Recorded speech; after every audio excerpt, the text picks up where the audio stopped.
Hey guys, this is Gavin. It's great to be back again. I have your tarot reading for this week starting Tuesday the 6th of February, and I hope you've all had a pleasant weekend and that you're now ready to face the challenges and the gifts that this week has to offer. I'm reading from the Tarot of the Stars Eternal today. So now we can see what energies and influences we have dawning upon us this week, and if you haven't already, please pick a number from 1 to 3 and we shall get started. So, we have the 3 of Discs, and we have the 5 of Swords, and we have the 9 of Cups, which is inverted today. So our first card is the 3 of Spheres, or Discs, and this card talks about being in the process, well, at least the beginning stages, of setting foundations for your future through hard work and employment, maybe apprenticeships or personal projects. And it also speaks about teamwork, because people can come together now to really make something happen. So if you don't have that support network around you, then have a look around, and don't be shy to ask for help or to bring someone in on whatever it is you're working on at present. Because with the 3 of Discs, the assistance and contribution gives you the ability to speed up your progress and to greatly benefit from working with others instead of just pushing forward all on your own. So whatever intention you've been setting out recently into the universe, you'll see that they'll now start to come slowly into fruition, and you'll be able to use everything you've learned to turn a profit if you take a really objective stance and look and inspect recent events and successes and failures, so what worked and what didn't work. And it's important when you receive this card to be mindful that this is really an early stage of progress, so you still have a lot to learn. And this is where working with others can really boost, because you'll be able to receive that constructive criticism so that you can continue to grow exponentially. And there's a whole section on here on long-term plans and how we manage our day-to-day activities. The advice here is to really analyse whatever projects or activities you're engaged in each day, and to see if they're truly in line with your larger goals. And if not, spend some time choosing the right activities and partnerships to lead you towards your future success. Really don't waste your energy, because time's precious. And this is a foundation card, meaning you have the opportunity to master or succeed at what you're doing right now. So cut out what's not in line with your vision, and good luck, because the universe truly has your back. So for card 2, we have the 5 of Swords. Now I need to ask, are you worried right now? Because the 5 of Swords indicates that you could experience a bit of disappointment or loss through the week. Maybe something we hoped for, something we thought would work out, may eventually come to its natural conclusion, and we might not actually get what we wanted this time round. And this card also speaks about others maybe talking about us behind our back, but this is only really true in a situation where you already expect it.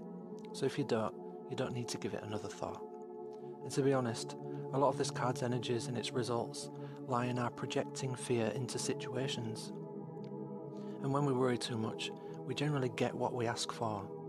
And this card speaks about emotional issues and is magnified by its corresponding planet Venus, which increases sensitivity. And we may feel that our emotional sensitivity has taken a bit of beating lately, and we're now sort of stuck in a self-defeating situation that isn't really helping. The energy of this card can come to us in many forms.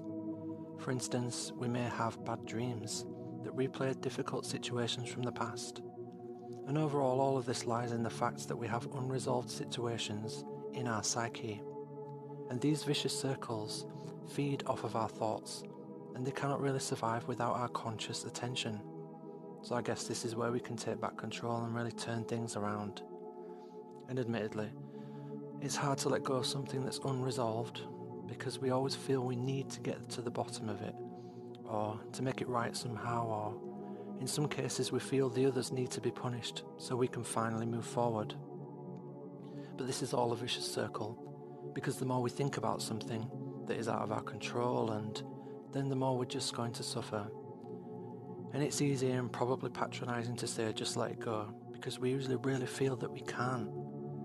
And if we look at the character on the card, we can see he's laid his coins out in memory of his defeats, like a shrine, and the coins here are really crucial to helping you in any defeat. And this is saying that you need to accept and pay off any situation that causes you to feel this way. And you pay off by understanding that all the worry you've experienced is sort of like time served, paid in full, and now buried and enshrined. So leave it be, and know that you've suffered enough. And when the time is right, and the situation is perfect for you to possibly amend or change the situation somehow, then again allow your energy to focus on it. But for now, leave this shrine, stand up straight, put back on your human face and take back your power, because you've suffered enough. Now we have the Nine of Cups, which is inverted today.